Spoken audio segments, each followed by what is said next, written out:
অনেক হাজবেন্ডরা ওয়াইফের কথা এক কান দিয়ে ঢুকায় আরেক কান দিয়ে বের করে দেয়। এখনো ঘুমাওনি? ঘুমাও। এইগুলো এক কান দিয়ে শুনে আরেক কান দিয়ে ছেড়ে দিতে হয়। এখন আপনাকে ছেড়ে চলেও যেতে পারে, ঠিক নাই? না না, ছেড়ে যাবে না। মানে এখন তো আমাদের বিয়ের প্রায় 24 বছর হবে, তো ইউ ক্যান আন্ডারস্ট্যান্ড যে ওই সময় থেকে এখন আমরা অনেক ম্যাচিওর। হ্যাঁ, আমরা নায়ক নায়িকা পছন্দ করি ফিল্মে, নাটকে দেখতে, কিন্তু আমি ঘরে কিন্তু আমি নায়িকা বিয়ে করে আনছি। ঘরে কিন্তু আমি আমার বউ চাই। আপনাদের রিলেশনশিপের স্ট্রং পয়েন্টটা কি বা মান্ত্রাটা কি? আই থিঙ্ক আমার ক্ষেত্রে বা আমাদের দুজনের ক্ষেত্রে আমার মনে ট্রাস্ট, কারণ আমার মনে ট্রাস্ট না থাকলে বাকি কোনো কিছুরই কোনো ভ্যালু নাই। ও কার সাথে মিশছে, কোথায় যাচ্ছে, কি করছে, আই এম নট বদার্ড। হ্যাঁ, আমি জানি যে আমার বউ যেটা করছে ঠিক করছে। হোয়াট ডু ইউ থিঙ্ক একটা হাজবেন্ড সাপোর্টিভ হওয়া কতটুকু ইম্পর্টেন্ট একটা মেয়ের জন্য? অনেক। হাউ অ্যাবাউট বাসার কাজ? ভাইয়া করে কাজ? এখন একটু একটু করে, কথা বলো না, আমি করি কিন্তু। এখন কফিও বানিয়ে খেতে পারে। ওহ, বিয়ে করে কি অবস্থা হচ্ছে। আজকের এপিসোডে বুঝলাম যে কিভাবে একজন সাপোর্টিভ হাজবেন্ড একজন ওয়াইফকে সাকসেসফুল হতে সাহায্য করে। আজকে আমাদের সাথে আছেন এন্টারপ্রেনার নাতাশা হায়াত এবং her husband the very prominent actor Shahed Sharif Khan. এই এপিসোডটা অসম্ভব অনেস্ট এবং আমাদের অনেকের লাইফের সাথে অনেক কিছু মিলে যাবে, তাই সবাইকে বলছি এই এপিসোডটা মিস করা যাবে না। Enjoy the show.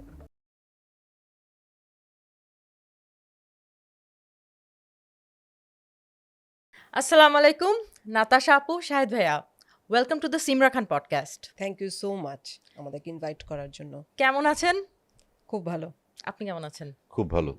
আচ্ছা ভাইয়া, আপনাকে আগে একটু বলে নেই যে আজকে আপনি যা যা বলবেন তা কিন্তু আমরা একদম মানে আপুর থেকে সাইন নিয়ে নিয়েছি যে আপু বাসায় গিয়ে আপনাকে আর ধরবে না, হ্যাঁ, কোনো কিছুর জন্য চার্জ করবে না। ওকে, সো আপনি ওপেনলি কথা বলতে পারেন। ইনশাআল্লাহ। ওকে, তো প্রথম আমি আপনাকে দিয়ে স্টার্ট করি।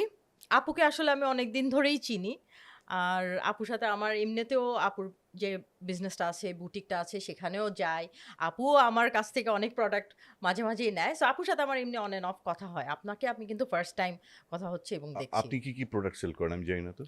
ও আমার একটা বিজনেস আছে ফিট ফুড নামে, ওইখানে আমার ও, আচ্ছা, হেলদি আচ্ছা। বাহ, ফুড আইটেম। গুড।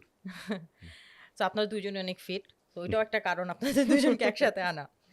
আচ্ছা, সো ফার্স্ট কোয়েশ্চেন যদি আপনাকে করি যে অনেক ছেলেরাই বা অনেক হাজবেন্ডরা ওয়াইফের কথা এক কান দিয়ে ঢুকায় আরেক কান দিয়ে বের করে দেয়, জাস্ট সো দ্যাট কোনো প্রবলেম ক্রিয়েট না হয়। এই জিনিসটা কি আপনি করেন? না, এটা ভালো থাকতে হলে করতেই হবে। আমি ভাবছি করে না। আচ্ছা, না, এটা সময় সময় কিছু জিনিস আছে যে যেটা মনে হয় যে আসলে দরকার নেই শোনার। ও এটা ওর সবসময় একই কাজ করে। হ্যাঁ, এটা এক কান দিয়ে শুনতে হবে, আরেক কান দিয়ে ছেড়ে দেবে। কিছু জিনিস আছে যে বাচ্চাদের নিয়ে কিছু কথা বলা, তারপরে সংসারের বিষয়ে কিছু জরুরি আলাপ, অথবা আচ্ছা আমার ফ্লাইটের ডেটটা কবে, হ্যাঁ, আচ্ছা। সেগুলো যদি আমি সিরিয়াসলি না শুনি, এক কান দিয়ে শুনে আরেক কান দিয়ে ছেড়ে দিই, তাহলে তো এটা মানে আসলে ক্ষতিটা আপনারই। ক্ষতিটা আমারই। হ্যাঁ, আর কি কথা আপনি এক কান দিয়ে শুনেন আরেক কান দিয়ে বের করে দেন? এক্সাম্পল? এখনো টিভি দেখছো না কেন? টিভি দেখছো কেন? ঘুমাও।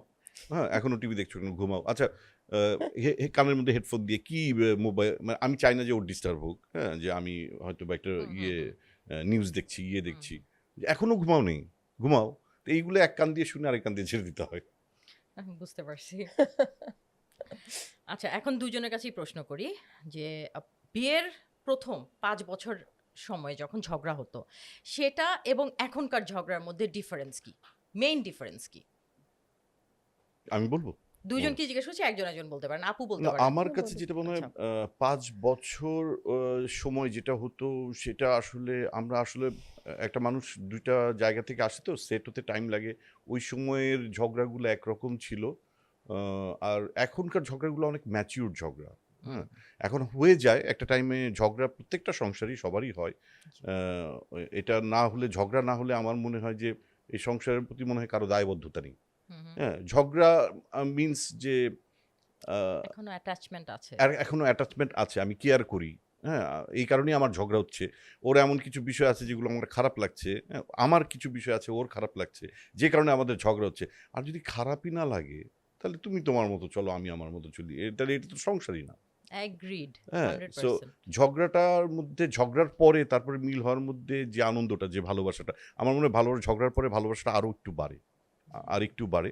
সো আ আর যেটা হচ্ছে যে ৫ বছর আগে, মানে বিয়ের ৫ বছর পর যেটা, সেটা অনেক ইম্যাচিউর ঝগড়া হতো, অনেক ইম্যাচিউর। এরকমও হয়েছে যে আমি ঝগড়া করি ওর সাথে, একটা বিষয় নিয়ে ঝগড়া হতে হতে একসময় ও তখন গাড়ি চালাতে পারতো। হুম। আমি তুমি বাসায় যাও, আমি রাস্তায় থাকবো। ও গাড়ি চালায় বাসায় চলে গেল। আসলে হ্যাঁ, তখনকার তো বয়সও কম কিন্তু এখন আমাদের। তো সেটা করবো না, যেহেতু আমি এখন আমি রাস্তায় দাঁড়াই কি করবো? এখন আপনাকে ছেড়ে চলেও যেতে পারে, ঠিক নাই বলেন না না কখনো। ছেড়ে যাবে না, ছেড়ে যাবে না। আচ্ছা, হ্যাঁ সেটাই ইনশাল্লাহ। আপনার কাছে?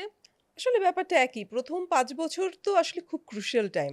আমরা ২ জন ২ রকম ফ্যামিলি থেকে এসে এক বাসায় থেকেছি। যদিও আমরা আগে থেকে চিনতাম, কিন্তু এক বাসায় থাকা কিন্তু খুব ডিফিকাল্ট ১-২টা মানুষের। সো ১ম ২ মানে ১ম ৫ বছরই আমরা অনেক ওয়ার্স্ট অবস্থায়ও গিয়েছি ওই হুম, সময় হুম। ঝগড়া করতে, করতে।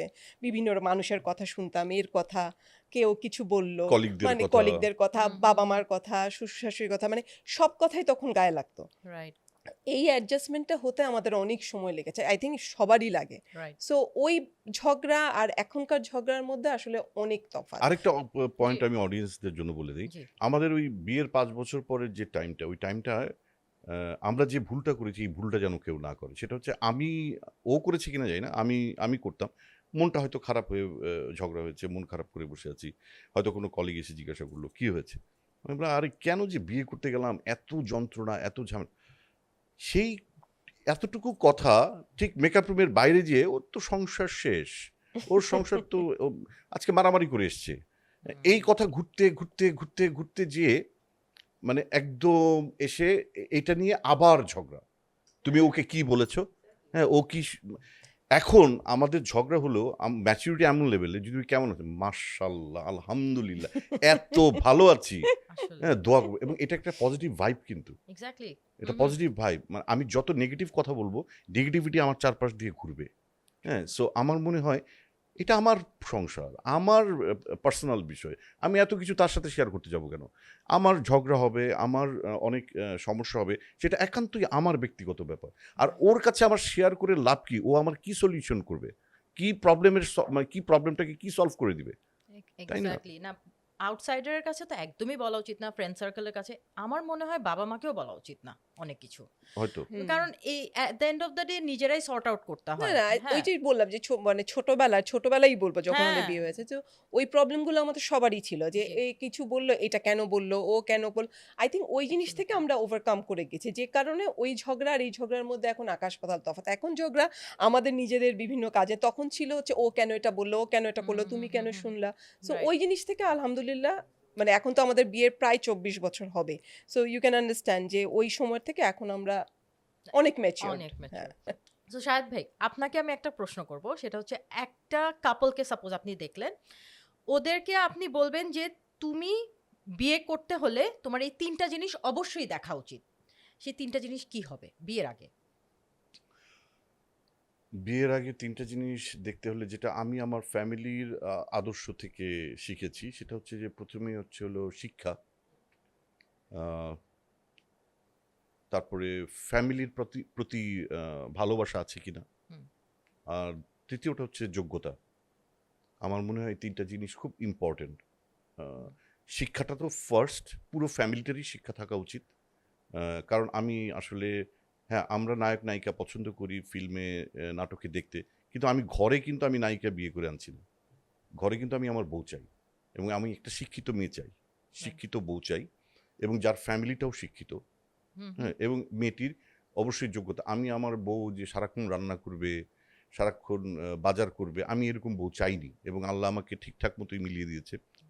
আমি চেয়েছি এটা দুজনের সংসার। আমি একা খাটবো কেন? তুমিও খাটবা। হুম, হুম, হুম। তুমিও ট্রু, ট্রু, পরিশ্রম ট্রু। করবা। অবশ্যই। তাহলে বন্ডিংসটা থাকে যে না, হ্যাঁ, তুমি যেমন বলতে পারবা যে আমিও এটা সংসারের জন্য করি, আমিও বলতে পারবো আমিও এটা করি। আমাদের ২ জনেরই কন্ট্রিবিউশন আছে। অ্যাবসোলিউটলি। হ্যাঁ? সো আর আমার মাকে দেখেছি শুধু রান্না আর বেডরুম, এবং যখন আমার বাবা চলে গেছেন, মারা গেছেন, আ আ আ আমার আমার মা কখনো মানে রিক্সায় চড়বে সেটাও পারে না। কিভাবে বিল দিবে সেটা জানে না। কিছুই শেখানো হয়নি। আমি এখন খুব আরামে মরতে পারি। আমার মৃত্যু নিয়ে কোনো ভয় নেই। কারণ আমি জানি আমার বাচ্চাগুলোর কিছু হবে না। আমার বউ এতটাই মানে কোয়ালিটিফুল যে আমার বাচ্চাগুলোকে রাখার মতো যোগ্যতা তার আছে। আলহামদুলিল্লাহ। জি, সুন্দর কথা বলছেন। Every relationship is different. We know একেকটা রিলেশনশিপের একেকটা স্ট্রং পয়েন্ট থাকে। আপনাদের রিলেশনশিপের স্ট্রং পয়েন্টটা কি বা মান্ত্রাটা কি যেটার জন্য এতদিন পর্যন্ত আপনার ইউর স্ট্রং? আই থিঙ্ক আমার ক্ষেত্রে বা আমাদের দুজনের ক্ষেত্রে আমার মনে হয় ট্রাস্ট। কারণ আমার মনে হয় ট্রাস্ট না থাকলে বাকি কোনো কিছুরই কোনো ভ্যালু নাই। সো আই থিঙ্ক এটাই সবচেয়ে বড় মান্ত্রা আমাদের, যে মানে একজন আরেকজনকে বিশ্বাস করা। সেটা মানে আমি জানি যে মানে ওয়ার্স্টটাও শায়দ আমাকে বলবে, ভালোটাও সেরকমই আমাকে বলবে। সো আই থিঙ্ক শায়দও সেটা জানে যে আমার মানে কোনো কথা পেটে থাকে না। যেটাই হোক মানে ভালো খারাপ মানে যেটাই হোক আমি এসে ওকেই বলি আগে। সো না, এতদিনে একটা আন্ডারস্ট্যান্ডিং হয়ে গেছে এক, আর দুই নাম্বার আন্ডারস্ট্যান্ডিং এর চেয়ে বড় জিনিস ও ও কিছু করতে পারে বা ও আমার কাছে আমাকে লুকিয়ে কোনো কিছু একটা করতে পারে, এটা আমাকে যদি কেউ এসে বলেও, ইভেন আমার মাও যদি এসে বলে, আমার বিশ্বাস হবে না। হ্যাঁ, মানে আমার ওই জায়গাটা তৈরি হয়ে গেছে, সো আমি এটা নিয়ে মাথাই ঘামাই না। হ্যাঁ, মানে ও কার সাথে মিশছে, কোথায় যাচ্ছে, হ্যাঁ, কি করছে, আই এম নট বদার্ড। হ্যাঁ, আমি জানি যে আমার বউ যেটা করছে ঠিক করছে। So trust. আই থিঙ্ক ট্রাস্টের উপর মানে ট্রাস্ট, সেটাই বললাম যে ট্রাস্ট যদি থাকে বাকি সব কিছুই মানে ফলস ইনটু কিছুতে প্লেস। পড়ে যায়। জি, জি। হ্যাঁ, হাউ অ্যাবাউট ফ্রেন্ডশিপ? একটা ম্যারেজে ফ্রেন্ডশিপ কতটা important? I think that's a part of friendship. ট্রাস্টটাই কিন্তু একটা ফ্রেন্ডশিপের হুম, পার্ট। হুম। মানে এনি ফ্রেন্ডশিপে মানে ট্রাস্টই সবার আগে আসে আমার মনে হয়। হ্যাঁ, সো রাইট। আমার মনে হয় ওইটা যখন ঠিক থাকে, ওই বন্ধুত্বটাও ঠিক থাকে। হুম। কারণ আমি তো তাকে সব বলছি, আমার জীবনের ভালো খারাপ নেগেটিভ সাইড পজিটিভ সাইড সবই সেই দেখছে। সো বন্ধুত্বটা তো ওখান থেকেই না, শুরু হয়ে যায় আমি আসলে। একটু ইন্টারাপ্ট করি, আমি বারবারই ইন্টারাপ্ট করছি, সরি। না, ইউ আমার আর মাঝে মাঝে সাপোজ টু। হ্যাঁ, আমার মাঝে মাঝে একসাথেই তো মনে হয় আলোচনা আসলে করছি। হাজবেন্ড ওয়াইফ এর সম্পর্কটা ফ্রেন্ড, মানে ফ্রেন্ডের সাথে যে সম্পর্ক, এটা হাজবেন্ড ওয়াইফের সম্পর্ক না, এটা মোর দেন ফ্রেন্ড। হ্যাঁ, মোর দেন ফ্রেন্ড। এবং ফ্রেন্ডকে আমার এখন ফোন করলো, আমি না ধরলে পারলাম না, আমি এখন ধরবো না, আমি ঘুমাচ্ছি। কিন্তু ওয়াইফ ফোন করছে, হ্যাঁ, নিশ্চয়ই কোনো ইম্পর্টেন্ট কিছু একটা, হ্যাঁ, এটা ধরতে হবে। আর ফ্রেন্ডশিপ, ফ্রেন্ড একটা অন্য, আহ, এটাকে কি বলবো, একটা অন্য রিলেশন, যে অনেক কথা আছে যেগুলো ওয়াইফের সঙ্গে বলা যায় না, ফ্রেন্ডের সঙ্গে বলা যায়। সেটা হ্যাঁ, তো সবকিছুতেই আই ফ্রেন্ডের থিঙ্ক এটা সঙ্গে বলা আমাদের যায়, আমি আছে। শেয়ার করতে পারি, কিন্তু না, আমি আবার আমার ওয়াইফের কোনো বিষয় নিয়ে আমি ফ্রেন্ডের সঙ্গে শেয়ার করব না। এটা আমি আমার ওয়াইফকে নিশ্চয়ই, আমার ফ্রেন্ডের কাছে আমি ওপেন করব না। না, ভাইয়া বললো তো ফ্রেন্ডের থেকেও ইম্পর্টেন্ট, ইম্পর্টেন্ট। বেশি আবার ফ্রেন্ডের ফ্রেন্ডের থেকেও বিষয়টা বড়। কিন্তু আমি আমার ওয়াইফের সাথে শেয়ার না, করতে পারি। ফ্রেন্ডশিপ মানে ফ্রেন্ড হ্যাঁ, আর ওয়াইফ ডেফিনিটলি সেম না, কিন্তু বন্ধুত্বটা যেটা একটা হাজব্যান্ড ওয়াইফের মধ্যে থাকে, সেই বন্ধুত্বটার কথা আমি বলছি, নট দ্য বন্ধুত্ব তো হ্যাঁ, ফ্রেন্ডের কথা জি, বলছি। so ওটাই। এটাও মোর দেন ফ্রেন্ড আসলে। এটাও মোর দেন more ফ্রেন্ড, than friend. ফ্রেন্ডশিপটাও মোর দেন ফ্রেন্ডশিপ। Friendship. ফ্রেন্ডশিপ। আচ্ছা, আমি ভাইয়াকেই জিজ্ঞেস করবো এটা যে অনেকেই অনেক বছর বিয়ে যখন হয়ে যায়, so they lose the spark in a relationship. Excitement রিলেশনশিপে থাকে না। প্রতিদিন তো এক্সাইটেড হওয়ার মতন কিছু নাই। হ্যাঁ, অনেক বছর হয়ে গেছে বিয়ে। সো ওই সময়টায় ওই রিলেশনশিপটাতে সবচেয়ে ইম্পর্টেন্ট অ্যাসপেক্টটা কি? মানে বাসায় এসে আপনি কি খুঁজেন ফার্স্ট? যে এখানে কোনো স্পার্ক নাই, যেখানে কোনো এক্সাইটমেন্ট নাই। স্পার্কের বিষয়টা ও তো যে কাপড় পরে, যেভাবে ইয়ে করে, আমাকে যত আমার তো সবই ভালো লাগে। হ্যাঁ, আমার তো মনে হচ্ছে যে এখন আমি আসলে আমি জানি না কেন ভালো লাগে, হয়তো আল্লাহই এভাবে তৈরি করে দিয়েছে, নাহলে আমার মার কাছে আমার বাবা কেন মরে যাওয়ার পরও হিরো। হুম, হ্যাঁ, মানে আমার মানে মা আমার বাবাকে এখনো যেভাবে মিস করে, যেভাবে ফিল করে, আমি চিন্তা করি আমার বাবা কি করে গেছে আমার মার জন্য, এত মিস করে। তো আমার চোখে মানে আমার বউ যেভাবেই থাকুক, আমার কাছে মনে হয় কি যে আমার ভালো লাগে। জি, জি, আমার জি। ভালো, ও ঘুম থেকে উঠলেও ভালো লাগে, ঘুমাতে যাওয়ার আগেও ভালো লাগে। হ্যাঁ, ও যদি কিছু বানায় বা একটু, ও যদি বেসুরা হ্যাঁ, গলায় গানও গায়, আমার সেটাও ভালো লাগে। আচ্ছা, ঠিক আচ্ছা, আছে, আচ্ছা। ঠিক আছে। তো হুম, আমি এটা ভালো লাগার ভেতরেই ধরে রাখছি এক। আর স্পার্কের যে বিষয়টা, হুম, সেটার জন্য আমরা যেটা করি, আমরা দেশের বাইরে ঘুরতে যাই একসঙ্গে। জি। আমরা দেশের বাইরে ঘুরতে যাই, আমরা একটা সময়ে ইয়ে রাখি যে বাচ্চাদের নিয়ে একসঙ্গে, মানে সবাই কাজ নিয়ে বিজি থাকি, কিন্তু যখন আমাদের ওই সময়টা আসে, আমরা একটু একটু করে টাকা জমাই, জমিয়ে, আমাদের কিন্তু সেরকম সেভিংস নেই, আমরা সে দেশের বাইরে একদম গায়ে গায়ে লেগে থাকি। হুম, হ্যাঁ, সবাই মিলে গায়ে গায়ে লেগে আমরা ওই টাইমটা এনজয় করি। হ্যাঁ, আমার মনে হয় এটা একটা স্পার্কের জন্য আমার মনে হয় এটা আমার কাছে অনেক স্পার্কলিং। আপনার কাছে কি মনে হয় যে ইটস দ্য কমফর্ট, নাকি আপনি যখন এক্সাইটমেন্টের না, জায়গাটা আপনি আসলে কি রাখতেছেন? কমফোর্ট তো কমফর্ট। আসলে তুমি অনেক জায়গায় গিয়ে পেতে পারো। It's hmm, not about comfort. এটা আসলে একটা মানুষের প্রতি ইউজড টু হয়ে যাওয়া।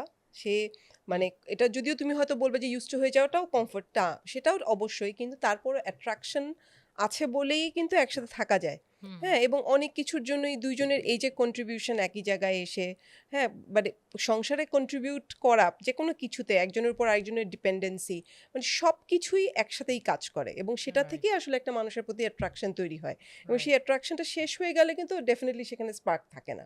এবং আমরা প্রতিদিনই এই যে ঘুরতে যাই, আমরা শুধু বাচ্চাদের নিয়ে ঘুরতে যাই না, আমরা বছরে একবার আমাদের দুইজনেরও যাওয়া হয়, 2 দিন 3 দিনের জন্য হলেও আমরা দুইজনই শুধু যাই। হুম, সো এই টাইমগুলোকে আমরা আসলে ইউটিলাইজ করি এবং আই থিঙ্ক এই টাইমগুলো আমাদেরকে আবার রিভাইভ করায়। revive করে। আমি এইটাই জিজ্ঞেস করতাম যে আপনারা কি ডেট নাইটে বিশ্বাসী কিনা? ডেট নাইট আমার ধারণা, কারণ ও খুব একটা বাইরে যেতে পছন্দ করে না, খুব একটা বাসায়? রেস্টুরেন্টে যেতে বাসায় হয় না, বাসায় তো ছেলে মেয়ে বড় হয়ে গেছে, এখন কোনো কিছু আলাদা দুইজন মিলে ওইটা হয় না। হুম, হ্যাঁ, আমরা মুভি দেখি, একসাথে বসে মুভি দেখাটা এনজয় করি, যে কোনো মুভি, পচা আবার ধচা আমি আবার ভালো সেকেন্ড মুভি। টাইম দেখি ওই মুভিটা যদি মনে হয় যে বাচ্চাদের নিয়ে দেখা হুম। উচিত, আবার ওদেরকে ডাকি যে আচ্ছা। আসো একসাথে দেখি। যেমন এরোলেন্সেস কিছুদিন আগে একটা ছবি আচ্ছা, আচ্ছা, আচ্ছা। হুম, বেরোলো, হুম, হুম, আমি আবার বাচ্চাদের নিয়ে দেখি। আবার যে ছবিটা আমি আগে দেখে দেখলাম যে এই ছবিটা কমেডি খুব মজার, এখান থেকে বা একটা মা একটা বাচ্চার জন্য কি করছে এরকম একটা ছবি, আমি বললাম, বাবা একটা নতুন ছবি পেয়েছি, আমি কিন্তু দেখে ফেলেছি, হুম, হুম, হুম। দেখে ফেলেছি তারপরে ওদেরকে নিয়ে বসে যে দেখো আমার সঙ্গে বসে দেখো। That's a good thing. তো আর এরকম হয় যে কোয়ালিটি টাইম কাটাতে চাচ্ছেন দুইজনই, কিন্তু কোয়ালিটি টাইম কাটানোর সময় যে টিভিটা ছেড়ে মোবাইলটা এক হাতে, টিভিও চলতেছে, মোবাইলও আছে, আর এটাই কোয়ালিটি টাইম, এরকম হয় আপনাদের? না, আমরা ওর মানে হয় ও আসলে বিজনেসটা করার পর আমি হুম, নিজে মানে এই জিনিসটা আমি একসময় ফিল করতাম, আমি যখন অনেক বিজি ছিলাম হুম, আমার কাজ নিয়ে, তখন ওর কেমন লাগতো এখন এটা আমি বুঝি। মানে আমি সারাক্ষণ মোবাইলে, হ্যাঁ, আমার ফোনে ডেটস, হ্যাঁ, তারপরে হুম, গল্প হুম, শোনাচ্ছে, হ্যাঁ, এই স্টোরি, এই সারাক্ষণ মোবাইলে, অথবা আমি ও যখন কথা বলছে আমি এখান থেকে উঠে গিয়ে আলাদা যে হ্যাঁ, আমি ওই সময় দিচ্ছি, তো সারাক্ষণ মোবাইলে, মানে আমি দেখতেই পাচ্ছি না মানে আসলে ও কি চাচ্ছে। রাইট। এখন আমি দেখি যে ও যেভাবে বিজি হয়, হ্যাঁ, কারণ ওর প্রিন্ট কি করতে হবে, হ্যাঁ, হ্যাঁ, কোনটা কি হ্যাঁ, মাপ হ্যাঁ, দিতে হ্যাঁ, হবে, আমার অনেক ফোনে কাজ, অনেক কিছু অনেক করতে অনেক হয়। অনেক, ডিজাইনিং এর হ্যাঁ, কাজ অনেক কাজ। অনেক অনেক জি, জি। অনেক কিছু কিভাবে করে আমি যাই 24/7, না। মানে এটা কোনো ব্রেক শুক্র নাই। না, আমার আলহামদুলিল্লাহ, কোনো ছুটি নাই ছুটি বেসিক্যালি, নেই। মানে ছুটির শুক্র দিনেও আলহামদুলিল্লাহ। আমার কাজ করতে আলহামদুলিল্লাহ। হয়। ও সো যে কিভাবে করে, তো আমি তখন ওই আগের ইয়েটা ভেবে আমি মাফ করে দিই যে ঠিক আছে। ঠিক আছে, আমিও তো করছি এরকম গিল্টি। আচ্ছা, তো অ্যাজ প্যারেন্টস আপনারা প্যারেন্টের রোল খুব ভালো প্লে করতেছেন, but if I ask you যে নাতাশা আর শাহেদের প্রেম কি আভি তক জিন্দা হ্যায়? আলহামদুলিল্লাহ, হ্যাঁ। আচ্ছা, প্যারেন্টের good. ইয়েটা জিন্দা না থাকলে তো প্যারেন্টের ইয়েটাই থাকতো না। একদম, একদম। না, এটা দরকার আছে, এটা হ্যাঁ, জিন্দা থাকা অবশ্যই, অনেক দরকার। অবশ্যই দরকার আছে। আচ্ছা, আর এখন আরেকটা প্রশ্নে যাই যে আপনাদের ভাইয়া কিন্তু এটা বলেই দিছে যে ম্যারেজ, প্রথমেই বলছে যে ম্যারেজে উনি চায় যে 50-50 হোক, হুম। যে কেউ বেশি করবে কেউ কম করবে দরকার নাই, দুইজনেরই 50-50 হোক। এই ধারণাটা নিয়ে আরেকটু বলেন আমাদেরকে, সো দ্যাট আমাদের অডিয়েন্স না, একটু শিখতে পারে। 50-50 বলতে এখন এইভাবে এটাকে ক্যালকুলেশন করা যায় না যে আমি 50 তুমি 50, তা না। তোমার সামর্থ্য অনুযায়ী তুমি তোমার বেস্টটা দিবা, ওর সামর্থ্য অনুযায়ী ও বেস্টটা দিবে, সেটাই আসলে না, হিসাব করে তো কন্ট্রিবিউশন। আসলে কিছু এত হয় হিসাব না। করে তো হয় না যে হ্যাঁ আমি অর্ধেক এখন সো তার মানে হচ্ছে একটা ম্যারেজে আমি একজন হয়তো অনেক বেশি টাকা আর্ন দিতেই করি, পারে। ও হয়তো হুম, কম টাকা আর্ন করে, অবশ্যই পারে। হ্যাঁ, কিন্তু ওকে কন্ট্রিবিউট করতে হবে, হুম, ঠিক আছে, ওকে কন্ট্রিবিউট করতে হবে। আমি হয়তো ওর চেয়ে কম টাকা আর্ন করি, ও আমার চেয়ে বেশি টাকা আর্ন করে, আমাকে কন্ট্রিবিউট করতে হবে, রাইট। আমাকে করতেই হবে। সো আচ্ছা। এটা আমারও সংসার, ওরও সংসার, আমাদের দুইজনের সংসার। হাউ অ্যাবাউট বাসার কাজ? ভাইয়া করে কাজ?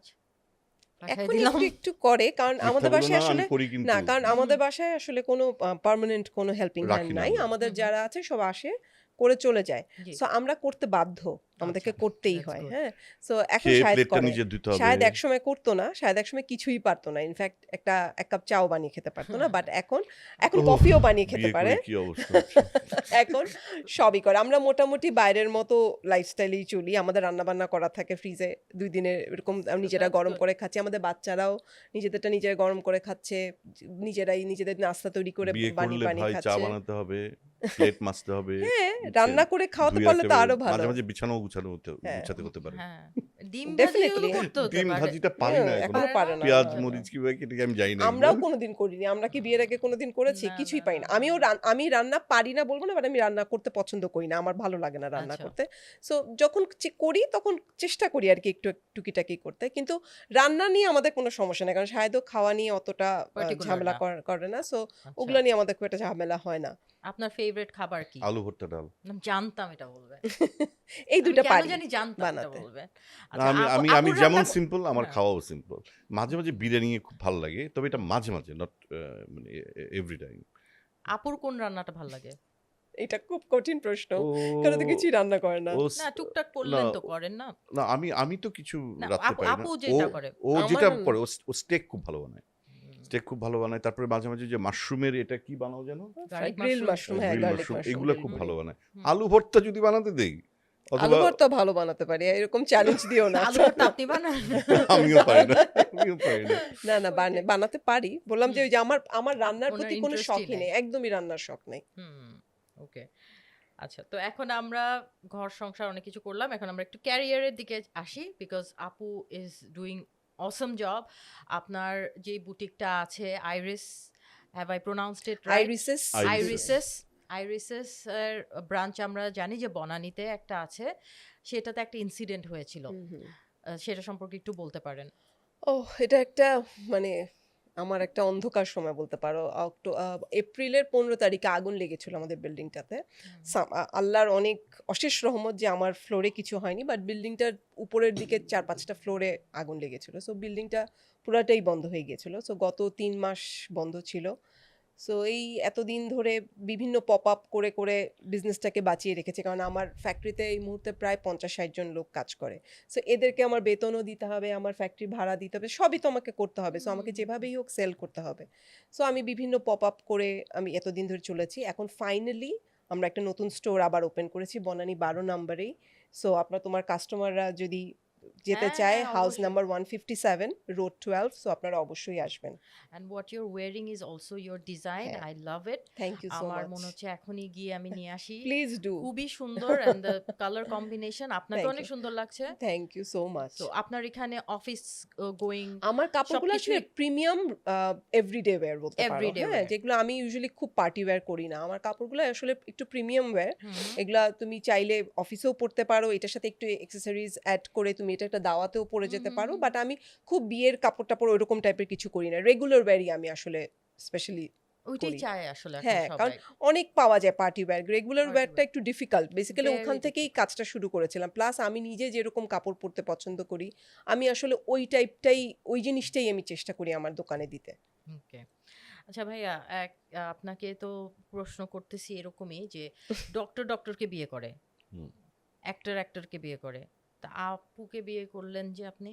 এই যে আমি আপু তো তো একটু আগেই অ্যাক্টিং বলে ছেড়েই দিছে। আমি তো বলেছিলাম না যে আমি, হ্যাঁ, আমাদের টিভিতে, নাটকে বা ফিল্মে নায়িকা দেখতে পছন্দ করি। আমি ঘরে বউ চেয়েছিলাম। কিন্তু যখন ওর সাথে আমার বিয়ে হয়েছে, তখন কিন্তু আমি ওর সাথে অনেকগুলা নাটক, তার প্রায় 4-5টা নাটক করেছি তখন ওর সাথে। তখন আমি পার্ট টাইম অ্যাক্ট্রেস ছিলাম। না, আমার কিন্তু কোনো আপত্তি ছিল না। ও যদি অ্যাক্টিং চালিয়ে যেত, অ্যাক্টিং এর প্রতি আমার আসলে আহ, কখনো আপনার আগ্রহ interest ছিল ছিল ওরই না। ইন্টারেস্ট ছিল না আসলে। কেন ছিল না আসলে? আমি জানি না, ছোটবেলা থেকে আই থিঙ্ক আমি মানে সবসময় দেখে এসেছি তো আব্বুকে, আমার বোনকে। মানে আমি কখনোই ছোটবেলা থেকে কোনোদিন, মানে ধরো আমার বোনকে আমি দেখে এসেছি, ও সবসময় বলতো যে ও অভিনেত্রী হতে চায়, একদম ছোটবেলা থেকেও বলতো। কিন্তু আমি কখনো বলিনি যে আমি অভিনেত্রী হতে চাই। আমি সবসময় বলতাম যে আমি চাকরি করব, কর্পোরেট চাকরি করব। মানে কখনোই চাইনি। এটা Got it. কোনো খারাপ কিছু কারণে না। মানে আমি দেখেছি এটার পিছনে একটা মানুষের যে পরিমাণ শ্রম দিতে হয়, যে অনেক পরিমাণ কষ্ট, ডেডিকেশন, অনেক মানুষ তো কষ্ট। শুধু ক্যামেরার সামনেটা দেখে, কিন্তু এর পিছনে যে কষ্টটা, আমার বাবাদেরকে আমি বিটিভিতে দেখেছি, তখন তো এত চ্যানেলস ছিল না। বিটিভির জন্য তাদের রিহার্সেল, স্ক্রিপ্ট মুখস্থ করা, স্টেজে অভিনয় করার আগে যে পরিমাণ রিহার্সেল, আমি খুব এনজয় করতাম এই জিনিসগুলো, কিন্তু আমি কখনো নিজেকে অভিনেত্রী হিসেবে দেখিনি। কিন্তু আমার Okay. বাবার খুব শখ ছিল আমি অভিনেত্রী হই। সো সে বিভিন্ন সময় স্ক্রিপ্ট লিখতো, লিখে লিখে বলতো এটা তোমার জন্য লিখেছি, তোমাকে করতে হবে। এবং অনেক সময় বলতো চোখ দিয়ে কিন্তু পানি পড়তে হবে। চোখ আর দিয়ে আর পানি আমার পড়তে হয় কি, হবে। আমি তো আসলে ইনভলভডই হতে পারি না, কারণ আমার তো মানে আপনার আমার তো ভিতর মন থেকে আসে না। বিভিন্ন দিকে ঘুরে বেড়াচ্ছে। কারণ আমি পছন্দ করি ঘুরে বেড়াতে। আজ এখানে খেলা হচ্ছে, খেলা দেখতে চলে গেলাম, ওখানে মেলা হচ্ছে, মেলাতে চলে গেলাম। আমি এরকম আমার ফ্রেন্ডদের সাথে ঘুরে বেড়াতে পছন্দ করতাম, চাকরি করতাম সব সময়। সো আমি ওইটা এনজয় করতাম। কিন্তু আমার বাবার কথা ছিল না তোমাকে করতে হবে, তোমাকে এইটা দিব, ওইটা দিব, করো, এরকম করে। আমি লিটারালি সকালবেলা কাঁদতে কাঁদতে শুটিংয়ে যাচ্ছি, হ্যাঁ, যে করবো না, আমার জ্বর আসছে, আর আব্বুর হচ্ছে না, করতেই হবে শুটিং। সো এরকম করে করেছি। এবং শাহেদের সাথে যখন আমার বিয়ের পরে, আমরা যখন একটা বিয়ের পরে, মানে আমি একটাই নাটক করেছি তোমার সাথে, ওইটার সময় একদিন শাহেদ আমাকে বললো যে তোমাকে কেন নেয় বাবা, তুমি এত ডিস্টার্ব করো, তারপর তোমাকে কেন নেয় বাবা। তো একটা পর্যায়ে বাবার যে এসে ধৈর্য, বাবা রিয়েলাইজ কিন্তু যে বাবার নাটকের সময় বাবার সাথে বাবার ডিরেকশনে কাজ করা খুব টাফ। মানে আপনার খুব শুধু particular। দাড়িটা আপনি বলবেন না, যেখানে এসে আচ্ছা, আচ্ছা, দাড়ি আচ্ছা। দেখা, মানে হুবহু ডায়লগটা বলতে হবে। একবার আমি আর জয় তো কাজ করছিলাম, ওখানে আর কি রবীন্দ্রনাথের নাকি বাবার লেখা মনে হয়, খুব কঠিন কঠিন ডায়লগ। তো জয়, আমি তো আগে থেকে রেডি, আমি তো ওনাকে চিনি, আমি সব মানে মুখস্থ আব্বু টুখস্থ খুব করে পার্টিকুলার, তার একদম ডায়লগগুলো রেডি হয়ে গেছে। প্রপারলি আমি বলতে তো হয়। ওনাকে মানে জেনে গেছি যে উনি তো ছাড়বে না, আমার এটা মুখস্থ করতেই হবে। সো জয় মনে হয় এর আগে কাজ করে নাই, তো জয় আর কি এটা করে নাই মুখস্থ। তো জয় যখন ডায়লগ দিতে গেছে, ডায়লগ ভুলে গেছে। তো যাই, ওকে স্ক্রিপ্ট দাও, স্ক্রিপ্ট পড়ে আসে না। স্ক্রিপ্ট দাও বলে স্ক্রিপ্ট পড়ে আসে না বলে জাস্ট 2 সেকেন্ড টাইম নিছে, অ্যাকশন। স্ক্রিপ্টটাও কাছে আসেনি, জয় আমার দিকে তাকিয়ে আছে, আমি জয় আমি এরকম করে হাসতেছি। আব্বু খুব সিরিয়াস। আব্বু মানে Particular. সত্যি কথা বলতে যে একজন অভিনেতা কেমন হওয়া উচিত, তার তার লাইফে আসলেই তাই, তাকে যেভাবে আমি আসলে আই ডু ছোটবেলা থেকে এগ্রি। দেখে এসেছি যে অ্যাক্টিং, মানে আমরা তো এখন আসলে ওই প্রশিক্ষণটা তো আসলে কারো এখন নাই, কিন্তু আমার বাবাকে আমি দেখেছি সে কিভাবে এটার জন্য নিজেকে তৈরি করেছে, বছরের পর বছর সে মানে কিভাবে কাজ করে গেছে এত বছর। সো তার সাথে আসলে মানে কাউকে তুলনা করা যায় না। ওইটাই, যে যেই কাজে প্যাশন ফিল হ্যাঁ, করে। এটা খুব আপনার কাজটাও ইম্পর্টেন্ট। আরেকজনকে দিলে সে এটা পারবে না, না, সেটাই বা বললাম যে ডেডিকেশন না থাকলে যে কোনো কাজের প্রতি সেই কাজ কখনো সে সাকসেসফুল হতে পারবে না। না, absolutely. But how did you break this? আপনি তো একদমই বের হয়ে না, ইউ কারণ ওয়েন্ট আমি ইনটু আসলে ওই যে বিজনেস। বললাম আমি তো কখনো অভিনেত্রী হতে চাইনি। সো আমি পড়াশোনা শেষ করার পরে আমি কর্পোরেট চাকরি করেছি ১২ বছর। সো আমি আমি মানে নর্থ সাউথে পড়তাম। সো নর্থ সাউথে পড়ার সময়ই আমাদের রিক্রুটমেন্ট হয়ে যায়। সো তখনই আমি চাকরিতে জয়েন করি এবং ওই চাকরি একটার পর একটা করে গিয়েছি। একটা পর্যায়ে এসে মনে হয়েছে যে না, এখন মানে ওই চাকরি করতে করতেই আমি আসলে রিসার্চ শুরু করি খুব ছোট করে। কিন্তু তখন মনে হচ্ছে যে আসলে আমার মানে যেই সময়টা আমি অন্যের জন্য দিচ্ছি, এটা আমি আমার নিজের জন্য করতে চাই। তো সেখান থেকে আসলে ওখান থেকে বের হয়ে এসে আবার ব্যবসায় ঢুকেছি, যেটা একেবারেই আমার বাবা-মা কেউই এটার জন্য মানে রেডি ছিল না। আপনি তো এখন যে বিজনেসটা করছেন, আগে মেয়েরা কিন্তু অনেক বেশি স্ট্রাগল ফেস করতো, হুম। চ্যালেঞ্জেস ফেস করতো, বিজনেস করুক বা চাকরি করুক। আপনার কি মনে হয় এখন কি অনেকটা ইজি হয়েছে মেয়েদের জন্য, নাকি এখনো চ্যালেঞ্জেস আছে? চ্যালেঞ্জেস আছে, হুম, চ্যালেঞ্জেস শেষ হয়নি। আমার মনে হয় ব্যবসা করাটাই একটা বিশাল চ্যালেঞ্জ, আর বিশেষ করে আমাদের লেভেলের ব্যবসা, কারণ আমার এটা না ক্ষুদ্র ব্যবসা, না হুম। এটা বৃহৎ ব্যবসা। সো এটা একটা মাঝামাঝি জায়গায় রয়ে গেছে।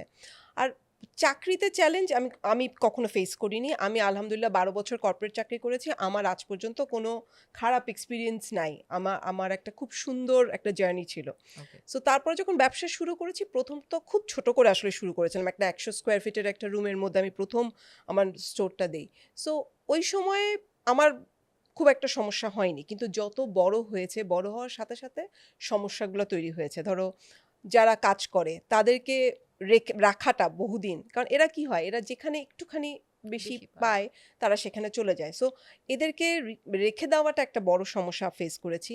গভর্নমেন্ট থেকে তো আসলে আমরা কিছু পাই না। গভর্নমেন্ট থেকে আমরা কোনো ইনসেনটিভ পাই না। কারণ ওই যে বললাম যে আমি না ক্ষুদ্র ব্যবসায়ী, না আমি বৃহৎ ব্যবসায়ী। সো আমি গার্মেন্টস না। সো আমি কিন্তু কোনো সুবিধার আন্ডারে পড়ি না। তারপরে ভ্যাট, ট্যাক্স এগুলো নিয়ে তো সমস্যা চলতেই থাকে। এগুলো আমরা আসলে দৌড়াদৌড়ি সলভ করতেই করে হয়। উঠতে পারি না।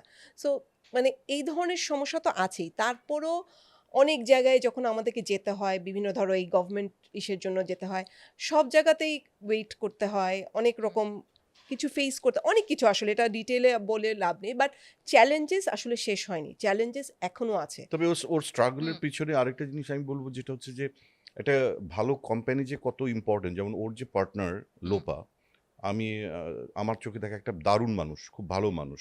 এবং ওরা দুইজন মিলেই তো এই জিনিসটা স্টার্ট করে। আমার মনে হয় যে লোপার একটা ভালো কন্ট্রিবিউশন আছে, এবং লোপা ওর ব্যাপারে মাথা ঘামায় না, ও লোপার ব্যাপারে মাথা ঘামায় না। ওদের দুজনের যে আন্ডারস্ট্যান্ডিংটা হুম। এই বিজনেসটা এই জায়গায় আসার ক্ষেত্রে এটা অনেক হ্যাঁ, একটা আহ, সাপোর্ট তো একটা বিশাল লাগেই। সাপোর্ট। So Right. আমার মনে হয় যে একটা ভালো সঙ্গও খুব ইম্পর্টেন্ট একটা অবশ্যই একটা একটা বিজনেস ভালো পার্টনার দাঁড়ানোর জন্য। পার্টনার খুব, অনেক কারণ ইম্পর্টেন্ট। আমরা দুজন কাজটাকে ভাগ করে নিয়েছি। আমি ডিজাইন দেখি, মার্কেটিং হুম, দেখি, হুম। সে দেখে পুরা আমার অ্যাডমিনিস্ট্রেটিভ যা কাজ, ফাইন্যান্স টাইন্যান্স সব ও দেখে। So okay. আমরা কেউ কাউকে ডিস্টার্ব করি না। ও ওরটা যেটা বলে সেটাই হ্যাঁ, আমি যেটা বলি ও সেটাকেই মেনে নেয়। সো আমাদের মধ্যে ওই সমস্যাটা নাই। বা ওই কম্পিটিশন, ইগো, ওই না, সেই না, না, জিনিসটা না, হয় না। একদমই নাই। মেয়েদের মধ্যে থাকে। আই থিংক আমরা খুব মানে বিশেষ করে আমি ওরটাই বলবো যে ও এত ইজি গোয়িং একটা পারসন যে ওর সাথে আমার কোনো আমাকে উল্টা না, প্যাম্পার করে, দারুণ মানুষ। বুঝছো? আমাকে That's good. আমি ছোটবেলা থেকে অনেক প্যাম্পার্ড। আমার যেহেতু আমি ছোট বাসায়, আমি থ্যাংক বাবা ইউ মা সত্যি সবার কাছে, বলার জন্য। হ্যাঁ, না, না, এটা তো আমি সবসময় স্বীকার করি যে আমি অনেক আদরে বড় হয়েছি সত্যি, এবং এখনো হুম। আমার বাবা মা আমাকে যেভাবে ট্রিট করে, আমার বয়স 50-এর কাছাকাছি হয়ে যাচ্ছে, কিন্তু আমার বাবা মা এখনো আমাকে মনে হয় আমি এখনো 15-16 আসলেই। বছরের আছি, বুঝছো? সেরকম ভাবে ট্রিট করে। আমি একটা মুখের থেকে একটা কথা বলা মানে ওইটা কিভাবে সে আমাকে করে দিবে আমার বাবা মা, আলহামদুলিল্লাহ যে আমার আলহামদুলিল্লাহ। এখনো সেইটা আমি পাই আমার বাবা। প্রিভিলেজ এটা একটা। হোয়াট ডু ইউ থিংক একটা হাজবেন্ড সাপোর্টিভ হওয়া কতটুকু ইম্পর্টেন্ট একটা মেয়ের অনেক। জন্য? অডিয়েন্স, আপনারা কিন্তু আমার সাপোর্ট সিস্টেম। সো আমার এই চ্যানেলটি সাবস্ক্রাইব করবেন, তাহলে এরকম আরো ইন্টারেস্টিং পডকাস্ট এই চ্যানেলে পেয়ে যাবেন। Back to the show. সবচেয়ে বেশি ইম্পর্ট্যান্ট, ও যদি সাপোর্ট না করতো তাহলে আমার তো কোনো ইনকাম ছিল না। আমি যখন চাকরি করতাম আমি তো একটা খুব ভালো, মাশাল্লাহ ওই সময় আমি একটা ব্র্যান্ড ম্যানেজার ছিলাম, so I use to earn good মানি। তারপরে চাকরি ছেড়ে দিলাম, একদম চাকরি ছেড়ে দিয়ে 2 বাচ্চা কাচ্চা পারলাম, 5 বছর আমি কিচ্ছু করি নাই, একদম বাসায় বসেছিলাম লিটারেলি। সো এই 5 বছর তো ওর উপরেই আমি চলেছি। তারপরে গিয়ে আমি যখন ব্যবসা শুরু করেছি আমি ধরো 2012-13 গিয়ে আবার যখন শুরু করেছি, তখন তো শুধু ইনভেস্ট করেছি, তাই না? রিটার্ন আসতে তো সময় লাগে। সো আমার যতদিনে এসেছে ততদিন তো আমি ওর উপর, ও যদি আমাকে না চালাতো এবং ওই সাপোর্টটা না দিত, কারণ আমি তো প্রতিদিন বাইরে যাচ্ছি, আমি সকালবেলা উঠে ফ্যাক্টরিতে চলে যাচ্ছি, কাজ করছি, বিকালবেলা বাচ্চাদেরকে নিয়ে ফেরত আসছি, বাসায় তো আমি আর রান্নাবান্না করি না, বাট বাসায় এসে অ্যাটলিস্ট বাসায় আসছি। কিন্তু এই সময়টাতে মেন্টাল সাপোর্ট, বাকি যে কোনো সব রকম সাপোর্ট, সেটা ও যদি না দিত তাহলে তো এই পর্যন্ত আসতে পারতাম না। অ্যাবসলিউটলি। শুনছেন? Are you happy? Thank you. এখন অবশ্য কাস্টমার ইও করে, আমি যে গত বছর আমরা বাইরে এক্সিবিশন করলাম, সব কাজও করেছে ওখানে, কারণ বাইরে তো আর হেল্পিং হ্যান্ড হ্যাঙ্গার নাই, লাগানো, হ্যাঙ্গার লাগানো কাপড় থেকে শুরু উঠানো। করে কাস্টমার আমার বিল একটা করা ব্যাক সবই পেইন, আমি করেছে। সেই পেইন মানে এটা কারণ কিছু বাইরে হলো এক্সিবিশন করা তো খুব কষ্ট, খুবই হেল্পিং কষ্ট হ্যান্ড আসলে। নাই, এখানে তো আমাদের প্রচুর মানুষ থাকে। না, মেয়েরা তো আপুর থেকে কিনে না, তো আপনি মডেল হিসেবে থাকলে কিন্তু ভালো। না, আমি ভালো তো না? ফ্যাশন শোর কোরিওগ্রাফিও করে দিলাম। আমরা কানাডায় লাস্ট ইয়ার এক্সিবিশন করেছি, তো ওখানে বিভিন্ন বাচ্চারা, বিদেশি বাচ্চারা ছিল, সো ওদেরকে দিয়ে আমরা, আমি তো র্যাম্পে বাচ্চারা না, কাজ করতাম ইউনিভার্সিটি। আমার শুরুর দিকে, তা আমার কিছুটা আইডিয়া আছে। সো আমি ওদের ওদের র্যাম্পের কিভাবে কি করবে, ওরাও খুব এক্সাইটেড, ওরা খুব মজা পাচ্ছে। বিভিন্ন দেশের আমি দেখলাম ছেলেমেয়েরা আমার ছিল। বাচ্চাগুলোও ইনভলভ, হ্যাঁ, যে আচ্ছা আচ্ছা। ওরাও একটা কাজ পাচ্ছে, তো আমি ওদেরকে দিয়ে So, আমরা বছরে বাইরে একটা এক্সিবিশন করি ইউজুয়ালি, এটা অনেকটা আমাদের মার্কেটিং এরও কাজ হয়, বিকজ বাইরের প্রচুর কাস্টমার আমার আইরিসিস এর। সো ওই বাইরে যখন যাই, এটা আমাদেরও একটা রিফ্রেশমেন্ট, প্লাস আমরা একটা বিশাল কাস্টমার গ্রুপকেও এই সময়টাতে পাই। আচ্ছা, সো ভাইয়া আপনার এখন সময় কিভাবে কাটছে? আপনি কি করছেন? আমি অভিনয় করি, হুম হুম। তবে আগের চেয়ে অনেক কম। পাশাপাশি বিজনেসের সঙ্গে জড়িত, বিজনেস করছি, আবার কিছু নতুন বিজনেস ডেভেলপ করারও চেষ্টা করছি। তো এভাবেই কেটে যাচ্ছে আর কি। That's good. আর আপুকে সাপোর্ট করে, ওইটা কিন্তু সবচেয়ে ইম্পর্টেন্ট কাজ। হ্যাঁ, হ্যাঁ, ফ্যামিলিকে সাপোর্ট করা। একদম। একটা টাফ প্রশ্ন করি, যে একটা মেয়ে ধরেন কাজ করে, অফিস করে, তারপর বাসায় এসেও কিন্তু তার বাচ্চা বা তার সংসারকে একদম 100% দেয়ারই চেষ্টা করে। ইউ থিঙ্ক একটা ছেলেও সেটা পারে করতে বা করে আজকালকার? আজকালকার করে কিনা জানি না, তবে যে কাজটা মেয়েরা করে আই স্যালুট দেম। মানে আসলে মেয়েদের মানে বাচ্চা হওয়ার পরে আমরা যে এত মজার মজার কথা বলছি, আমরা এইভাবে ফ্যামিলি করছি, এরকম কিন্তু ছিল না আমাদের ফ্যামিলি। যখন বাচ্চাগুলো ছোট ছিল, হ্যাঁ, তখন কিন্তু লাইফটা আরও টাফ ছিল, অনেক টাফ। কারণ আমাদের কোনো গার্জিয়ান আমাদের সাথে থাকতো না, আমরা একা ছিলাম। সো একই সময় দেখা গেল নাতাশা কোনো কারণে বাচ্চাও কাঁদতেছে, নাতাশা পড়ে গেছে, আমি জানি না, আমি নাতাশাও কাঁদছে, আমি চিন্তা করছি আমি বাচ্চাকে ধরবো না বাচ্চার মাকে ধরবো, মানে কে, আমার কোনো হেল্পিং হ্যান্ড নাই, কোনো মানে ওই এরকম সিচুয়েশনগুলো আমাদের পার হচ্ছে। গাড়ি নিয়ে বেরোচ্ছি, ছোট বাচ্চা, গাড়ি একটার সাথে একটা লেগে গেছে, হ্যাঁ, মানে এইরকম অনেক সিচুয়েশনগুলো কিন্তু পার হয়ে যাচ্ছে। তো যারা ছেলেদের অবশ্যই করা উচিত, যেমন আমি যেটা কিছুই করতাম না, আমি এখন চিন্তা করি ঘরটা এই জায়গাটা মানে কাপটা আছে, কাপটাতে এই জায়গায় থাকা উচিত না, ওই জায়গায় থাকা উচিত, হ্যাঁ, আমি যতটুকু পারি আমি ততটুকু করি। এরকম কিন্তু করে না। করা উচিত। ছেলেরা ইউজুয়ালি চিন্তা করে যে আমি টাকা ইনকাম করব, আমি টাকা দিচ্ছি ঘরে, এটাই আমার কাজ। তাহলে তো লোক রাখলেই হয়, কাজের লোক রাখলেই হয় না, বাট আই থিঙ্ক এখন কিন্তু মানে এই সিচুয়েশনটা আমার মনে হয়, আমি বলছি না যে অনেক চেঞ্জ হয়ে গেছে, ম্যাস but পিপল না কিছুটা- মনে হয়। Mass ম্যাস people না, এর মধ্যে আমার কাছে হয়নি। মনে হয়, হয়নি। শুনো, অনেকেই করে না এটা, ম্যাসে তো নাই ডেফিনেটলি। আই থিঙ্ক 5% মানুষ এখন এটা করে, যে বউকে হেল্প করা বা ইকুয়ালি দুজন একটা ফ্যামিলিতে থাকা, মানে নট ফিনান্সিয়ালি ইকুয়াল, বাট মানে ফ্যামিলি Support সাপোর্টে করা। অনেক ফ্যামিলির সময় হেল্পিং বাসার এই জায়গাটা একটু ময়লা হয়ে আছে, লোক নাই, আমার মনে হচ্ছে এই জায়গাটা আমি যদি একটু মুছে, আমার মনে হয় কি আমার বাসাটার প্রতি ভালোবাসা বাড়ে। হুম। হ্যাঁ আসলে তো বাসাটা তো ওনারও, হ্যাঁ, তাই না? হ্যাঁ, অবশ্যই। একটা মানে ছেলেরও হ্যাঁ, একটা ছেলে এসে যে বাসায় এসে যে হুম, শান্তিটা পায়, হুম। দিন শেষে কাজ করে এসে শান্তি পায়, ঘরে খাওয়ার পায়, পানি পায়, সুন্দর করে বসতে পারে, সেটা তো একটা বউয়ের জন্যই সম্ভব হয়। সেই মেয়েটা সেটাই। কিন্তু হ্যাঁ। সারাদিন সে ধরে নিজে কাজ করুক করে। আর না করুক, সে অ্যাটলিস্ট এটা করাচ্ছে তো, কাউকে দিয়ে হলেও হ্যাঁ, সেটা করাচ্ছে হ্যাঁ। বাসাটাকে ক্লিন। না, সেও করতে পারে, সে কাউকে কাউকে দিয়ে দিয়ে করাতে করাতে পারে, পারে। সেটাই বলছি। সে তো Both তৈরি are করে important. রাখছে। হুম। দুইটাই ইম্পর্টেন্ট, কারণ করতে হবে তো। করতে এই কাজটা হবে। না করলে আসলে করবেটাকে। So a girl does. আর মেয়েদেরকে ইউজুয়ালি বলা হয় যে মাল্টিটাস্কার। আমার কাছে মনে হ্যাঁ হয় হ্যাঁ, এই সিরিয়াসলি মাল্টিটাস্কার একদমই এগ্রি করি আমি। না, কিন্তু এই মাল্টিটাস্কার এই যে নামটা দিয়েছে, এটাও আমার মনে হয় ছেলেরা দিয়েছে মেয়েদেরকে। হ্যাঁ, কারণ ছেলেরা পারে না, শায়দ তো একদমই পারে না, একসাথে একটার বেশি কিছু করতে পারে না। হ্যাঁ, আমার হ্যাঁ। একটার বেশি হলে আমি আমি আমি আসলে খুবই যেটা করি খুব মানে কনসেন্ট্রেট হ্যাঁ, আমি অনেক থাকি। বেশি কনসেন্ট্রেট আমি করে করা আমি একটা যখন জিনিস। লিখি আমার আশেপাশে আওয়াজ হলেও আমার ঝামেলা হয়। হ্যাঁ, এবং আমি ডিরেকশন দিলেও আমি একদম ওইটা নিয়ে তখন আমি দুনিয়ার সবকিছু ভুলে যাই। মানে একসাথে যে ৩টা ৪টা কাজ এবং ওটা হলে আমি খুব ডিস্টার্ব হই।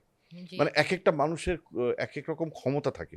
অনেকেই দেখি যে একসাথে ওকেই দেখছি আমি একসাথে ফোন, মেয়েরা একসাথে ওইটা করো, এটা করো। হ্যাঁ, হ্যাঁ, করতে হয় আমাদের, হ্যাঁ, এটার কোনো মানে উপায় ও নাই। খুব সুন্দরভাবে ম্যানেজ করতে পারে। আমি পারি না এটা। হুম, এটা মেয়েরা পারে। এটা মেয়ে মেয়েদের সব স্পেশাল। মেয়েরা কি পারে? সব মেয়েরাই পারে।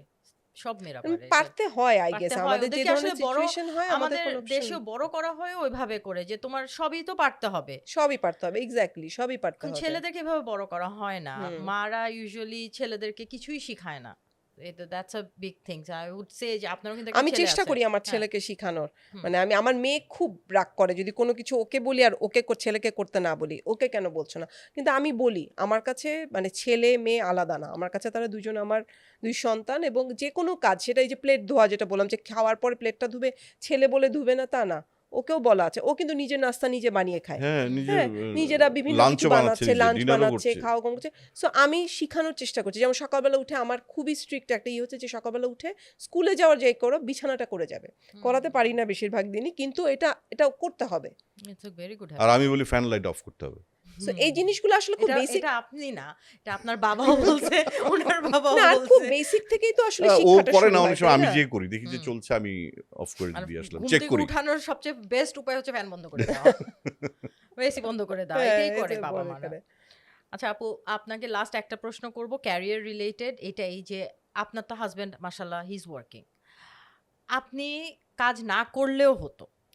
So, আপনার কাছে কেন মনে হয় যে আপনি কেন কাজ করলেন? Number 1 and why a woman needs a financial stability. Financially কেন স্ট্রং হওয়া উচিত? আমি কেন কাজ করি সেটার উত্তর আমি তোমাকে বলব যে ইটস সেলফ স্যাটিসফ্যাকশন, নিজেকে স্যাটিসফাই করার জন্য, এবং নিজের থেকে করি। ফিনান্সিয়াল সাপোর্ট তো অনেক পরের কথা। কাজ করতে চাই, কাজ করতে ভালো লাগে, সেটা থেকে যে স্যাটিসফ্যাকশন পাই, সেটা মানে সেটাই সবচেয়ে বড় আসলে।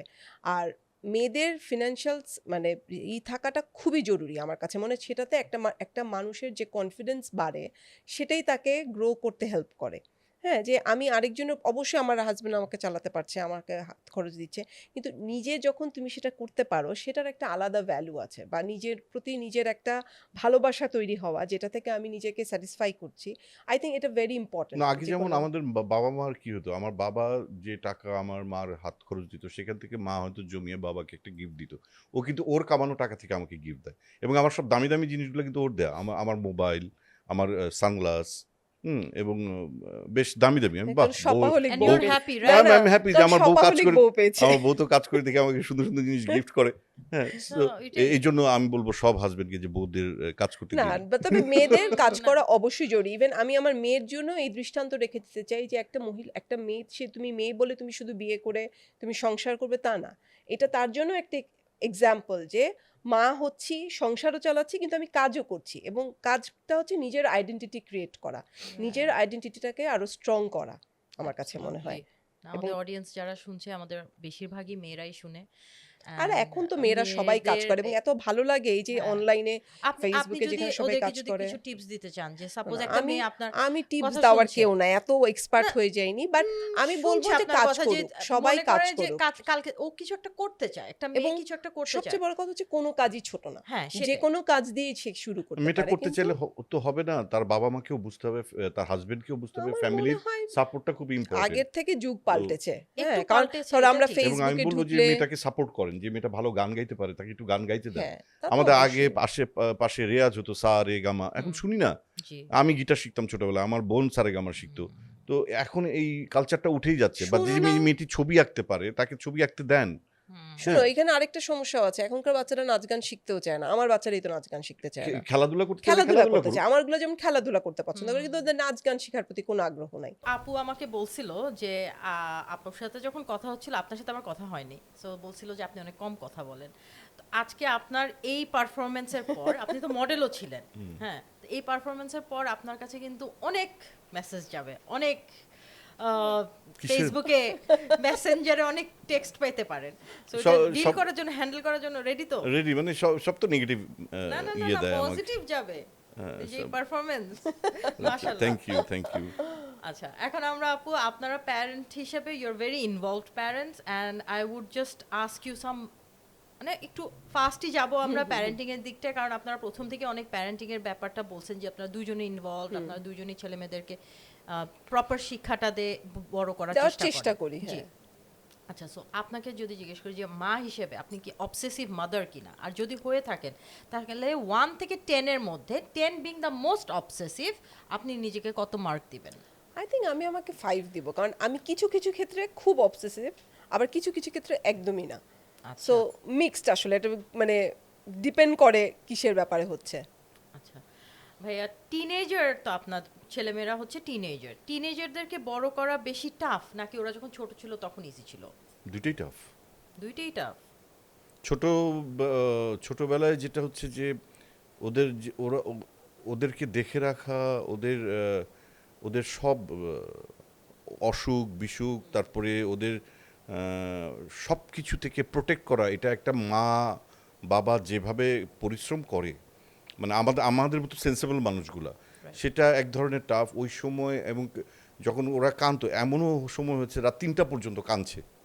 হ্যাঁ, এখন ঘুম বাদ দিয়ে অনেক সময় দেখা যাচ্ছে যে ওর সঙ্গে আমি বানরের মতো আচরণ করছি, খেলাধুলার ইয়ে করছি, ও নাতাশার শরীর দিচ্ছেন, ও শুয়ে পড়ছে, বাচ্চা নিয়ে আমি হাঁটছি, হ্যাঁ, কাঁদছে। আবার অনেক সময় দেখা যাচ্ছে যে আমি পারছি না, আমার ধৈর্য শেষ, ও দিচ্ছে।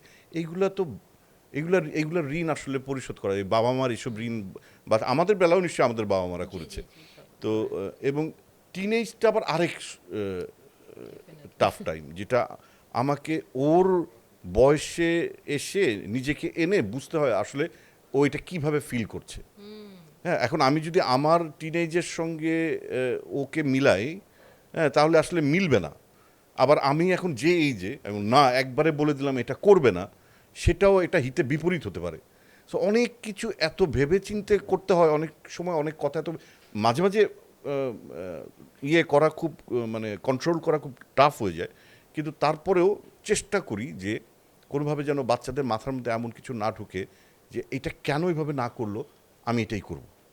জেদি হয়ে যাওয়া। হ্যাঁ, জেদি হয়ে যাওয়া, যে আমি যে জিনিসটা বলছি না তুমি এটা করতে পারো না, আমি হয়তো বা এটা একটু ঘুরিয়ে বলি আর কি, যে বাবা তুমি এটা যদি করো, এটা বা মা একটু কষ্ট পাবে, বা আমাদের এটা খুব গাড়ি ভালো একটা, পারে। আমাদের গাড়ি একটা, 2টা গাড়ি নাই, আমার একটু কাজ আছে, এখন এই গাড়ি ওখানে যে আবার তোমার কাছে আসবে, এসে আবার তুমি একটা দিন স্যাক্রিফাইস করতে পারো না। বাচ্চাদেরকে কিন্তু এইটাই ওরা চায়, দে ওয়ান্ট এক্সপ্লেনেশন। আজকালকার বাচ্চারা এক্সপ্লেনেশন চায়, হ্যাঁ, ওদেরকে না বললো না exactly। ও আবার ওর তো প্রেশার থাকে, ওর কাজের আর pressure আমি থাকে। আসলে ও একদম ডিরেক্ট বলে ফেলে যে না, এখন ও এসে ধরায় দেয় আমার হাতে, বল দিয়ে দেয় আমার হাতে, মানে আমার কোর্টে, বলছে বাবা দেখো, আমি তো আর বুঝি নাই কি হয়েছে না হয়েছে। ও ওই যে বাবা এখানে, আমি আচ্ছা ঠিক আছে যাও। এখন আমি জানি না যে আসলে কি কারণে, কি কারণে মানে ধরো আমাকে কোথাও যাবে, ধরো হ্যাঁ। কোনো একটা দাওয়াতে যাবে বা কোনো একটা কোথাও যাবে, তা আমি বলেছি না তুমি যেতে পারবে না। সো এখন যখন আমার কথা আমার শুনছে না, সঙ্গে একটু আলাপ বারবার করবে না জিজ্ঞেস আগে? করছে, বারবার জিজ্ঞেস সেটাই, করছে, সেটাই। আচ্ছা যাও তাহলে বাবাকে জিজ্ঞেস করো, আমি আমার পারমিশনে, বাবা যদি দেয় তাহলে যাবা। এখন বাবার কাছে গেছে, বাবাও আচ্ছা, মেয়ে বলছে বা ছেলে বলছে আচ্ছা ঠিক আছে যাও, বাস মা বাবা বলছে, বাস হয়ে গেল, আর আর কোনো কথা নাই। তা হয়তো আমি কমিউনিকেট করারও টাইম পাই না, ধরো আমি এই রুমে আছি, ওই রুম থেকে ওই রুমে গিয়ে শাহেদকে পেয়ে গেল, ওখানে গিয়ে সে বললো, Because ওরা বাবাও চালু। রাজি হয়ে গেল। হ্যাঁ, ওরা চালু। তো আপনাদের মধ্যে ব্যাড কপ কে গুড কপ কে, মানে কে সবসময় না করেন আর কে সবসময় I am the bad cop, আমি সবসময় না বলি, বাট এটা ওই যে বললাম যে আবার আমি আদরও করে, অনেক আদরও সুগার করে। কোট করে কথা আমি খুব কম বলতে পারি। আমার হয় কি আমি খুব স্ট্রেট ফরওয়ার্ড সব কিছুতেই। তো আমি হ্যাঁ। একটু সেন্স মানে সেন্সটাকে খাটানোর চেষ্টা হ্যাঁ, করি, মানে শায়দ সেন্সেবল অনেক কিনা জানি না। সুন্দর করে বুঝিয়ে যেমন বলতে পারে আমার যেটা আমি পারি না। ও গাড়ি চালানো শিখবে, আমার ছেলে বা মেয়ে। আচ্ছা, আমি একদিন শিখালাম যেটা খালি জায়গায়, হঠাৎ করে দেখি যে একদিন উঠে ছেলে সুন্দর আমাকে পাশে বসে রাতের বেলা গাড়ি চালানো শুরু করেছে। আমি তো ভয়ে শেষ, মেন রোডের মধ্যে। আমার খুশিও হয়েছে যে শিখে গেছে, হ্যাঁ শিখে গেছে। তো আমি সে বললাম, আমি বলছি, না আমি তুমি কিন্তু এভাবে চালাতে পারবো, অসম্ভব। আমি ড্রাইভারকে ৫০০ টাকা বকশিস দেবো, তুমি সুন্দরভাবে শিখেছো, তোমাকে থ্যাঙ্কস, কিন্তু বলবা না যে আমি তোমাকে এই টাকা দিছি। মানে তার যেটা এখন উচিত না, তার সেই বয়সটা হয়নি এখনো। মানে আমার কথা ঠিক হলো আছে, দুই ঠিক দিকে আছে, ব্যালেন্স করো আর কি, দুইটাই হ্যাঁ, ব্যালেন্স করো। শেখাও, হুম। বাট আবার এত প্রিভিলেজ দিও না যে যখন তখন ও তোমার কিন্তু ওই ভয়টাও থাকতে হবে, আমার গাড়ির যদি কিছু হয় তোমার না, কিন্তু তার চেয়ে বড় হচ্ছে রুল ব্রেক করারও কোনো প্রয়োজন নাই। এই বয়সটা তো ওরা কারণ তো ওর তো চাবেই। লাইসেন্স নাই, লার্নার লাইসেন্স যে নিবে জি, মেন জি, রোডে, জি। ওরা তো এখনই মেন রোডে চলে যেতে চায়, তো সেটাও তো কন্ট্রোল করতে হবে। না, ভাইয়ার একটা প্রথম থেকে কথা আছে, সেটা হচ্ছে ট্রাস্ট।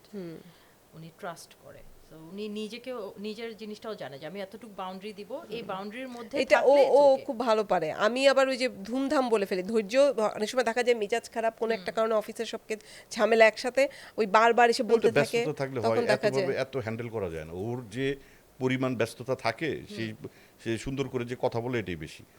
আমি পারতাম না, আমার যদি বলতো যে কেমন আমি কেমন আছি, তোমার কি, যাও মানে আচ্ছা। মানে যখন অনেক শুটিং এর ঝামেলা থাকতো, আমি ডেট স্টেজ সব উল্টাপাল্টা করে ফেলতেছি, একটার সাথে একটা মিলাই ফেলতেছি, কারণ আমাদের অ্যাসিস্ট্যান্ট ফোন ধরলে রাগ করে ডিরেক্টররা, ওর অনেক ভাব বাড়ছে, ওর অ্যাসিস্ট্যান্ট ফোন ধরে, আমাদেরটা আমাদেরই ধরতে হয়। সো ওই সময় এরকম যদি কেউ রেখে, ভাইয়া কেমন, আমি কেমন আছি, তোমার কি, আমার টেনশন নিয়ে বাঁচি না, উনি আসে আমি কেমন আছি জিজ্ঞাসা করি, এরকম হয়ে যায়। না, কাজের প্রেসারে হয়, বাট বাচ্চাদেরকে ওইটাই, বাচ্চাদের তো আর ওটা না, বুঝে না। তারপরে আমাদের বাচ্চারা আলহামদুলিল্লাহ ওরা অনেক আন্ডারস্ট্যান্ড। আন্ডারস্ট্যান্ডিং। আচ্ছা, আপনার এরকম হয় না যে বাবাদেরকে সব সময় মনে করা হয় যে বাবারা স্ট্রং থাকবে, বাবারা কখনো ইমোশন দেখাবে না, বাবারা কখনো হয়তো বাচ্চাদের সামনে কান্নাও করবে না, মারা কিন্তু কান্না করে দেয়। সো আপনার কাছে কি মনে হয়, আপনি কি ইমোশন দেখান নাকি you are against it, you want to be the strong? আমি কোনো কিছু মানে চিন্তা করে বা প্ল্যান করে এটা করি না আমি।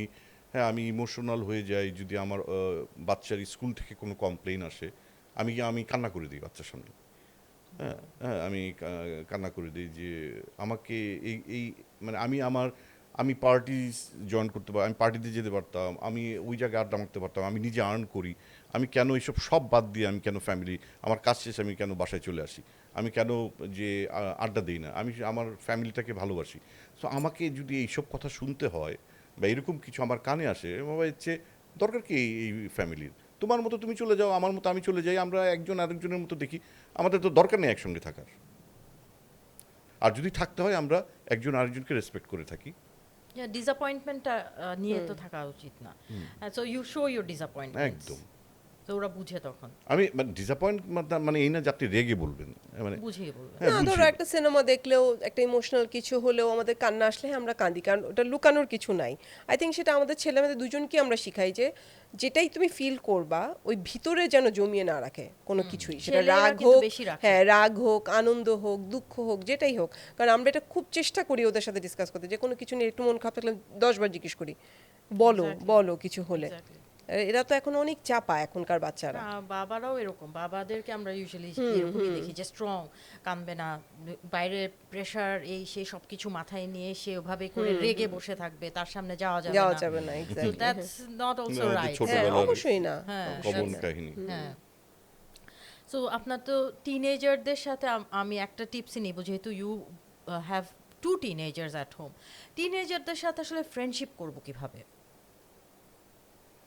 বাবা মা হিসেবে? আমি যেটা বলি, যেমন আমার মেয়ে ওর মার উপরে খুব রেগে গেল, মা হয়তো ওকে বকা দিয়েছে, হ্যাঁ, বা কোনো কারণে, আমি তখন বুঝি যে আমি ওর চেহারার দিকে তাকিয়ে বুঝি যে ও আসলে মানে ও এখন কি করবে, আমি আসলে খুব টেন্স, মানে টেনশনে আছি যে ও কিছু একটা করতে পারে, আমি তখন ওকে আলাদা করে বলি, মা তোমার যদি খুব কষ্ট লাগে তোমার কষ্টটা তুমি ছবিতে আঁকো, ছবিতে আঁকো, কী কারণে কষ্ট পেয়েছো ছবিতে তুমি এক্সপ্রেস করো, আমার কথা তুমি ঘরে থাকো, তুমি একটা ভালো কাজ করো, হ্যাঁ তোমার কষ্টটা তুমি ছবিতে নিয়ে আসো, কনসেন্ট্রেশনটা আর কি একটু কনসেন্ট্রেশনটা অন্য অন্যদিকে জায়গায় নিয়ে আসো। যাওয়া। ও চিন্তা করে যে তো খারাপ না, আবার তোমার আনন্দ যখন তুমি অনেক খুশি হবা সেটাও কিন্তু তুমি ছবিতে আঁকতে পারো। হ্যাঁ তুমি কিভাবে এটাকে তুলে নিয়ে আসবে, এটাই তোমার ক্রিয়েটিভিটি। দেখবা তোমার একসময় তোমার মজা লাগবে, হাসি লাগবে এই ছবিটা দেখে, যে আমি মার উপর শুধু শুধু রাগ করেছিলাম, হ্যাঁ এই কষ্টটা আসলে মিথ্যা কষ্ট, এটা মুছে ফেলি। Very nice, very good. Thank you. As a mother আমি ইমপ্রেস, কারণ আমি এটা ট্যাকটিকটা ইউজ করব। It's a very nice thing, because হ্যাঁ বাচ্চারা অনেক সময় রেগে অনেক কিছু ডায়েরিতে লেখা শুরু করে, I hate my mother, I hate my father, সুইসাইডও করে ফেলে বা অনেক অনেক কিছু করে ফেলে। things. আমার মনে হয় যে আমি একটু এইদিকে, বা তুমি গান গান তুলো, একটা কষ্টের গান তুলো, মানে ও আমি একটু গিটার শিখে, আমি আমি যে তুমি এটা করো, আমি মাঝে মাঝে এইভাবে ফ্রেন্ডলি হওয়ার চেষ্টা করি আর কি, মানে আসলে এছাড়া আর কোনো ওয়ে আমি দেখি না। বন্ধুত্বটা আসলে মানে টিনেজার হওয়ার পরে বন্ধুত্ব না, বন্ধুত্বটা আসলে শুরু থেকেই শুরু হয়। তো বন্ধুত্বটা কন্টিনিউ করাটা মানে ওইটার আপগ্রেডেশন হয় আসলে প্রত্যেক বয়সের সাথে সাথে, কারণ ওদের চাওয়া পাওয়াটাও চেঞ্জ হতে থাকে প্রত্যেক বয়সের সাথে সাথে, জিদটা বাড়তে থাকে। আমরা কেউই পারফেক্ট না, হ্যাঁ, তবে আমাদের সেটাই। একটু পারফেক্টের দিকে একটু চেষ্টা করা উচিত। এই চেষ্টা আর কি। করা, সেটাই। আপনি যত ভালো কাজই করেন আপনার দোষ থাকবেই, একটা না একটা দোষ থাকবে। আপনি আপনি পারফেক্ট হয়ে গেলে তো আপনি মানুষই না, অন্য কিছু হয়ে গেলেন। সেটাই। রাইট। আচ্ছা, আজকে জেনারেশনকে যদি আপনারা দুইজনই, আপনি আমাকে বলবেন তিনটা জিনিস যেটা একদম আজকাল যারা জেনারেশনে আছে তাদেরকে শেখানো উচিত, সেটা ক্যান বি এনিথিং, যেটা আপনারা ল্যাকিংস দেখেন ওদের মধ্যে। আমি এটা মানে আমার মনে হয় না আমার এটা শেখানো- নিয়ে বলবো শেখানোর আপনি কিছু কিছু আছে। বলতে চান যে আজকের জেনারেশনের ছেলে মেয়েদেরকে যে যখন দেখেন মনে হয় যে না ওদের মধ্যে এই ল্যাকিংসটা আছে যেটা আমাদের মধ্যে ছিল, আর এই জিনিসটা ওদের শেখা উচিত। আমার কাছে ও এটা মনে হয় এখনকার জেনারেশন, প্রত্যেকটা জেনারেশনই এরকম, এই এইজটাই হয় অনেক extremist.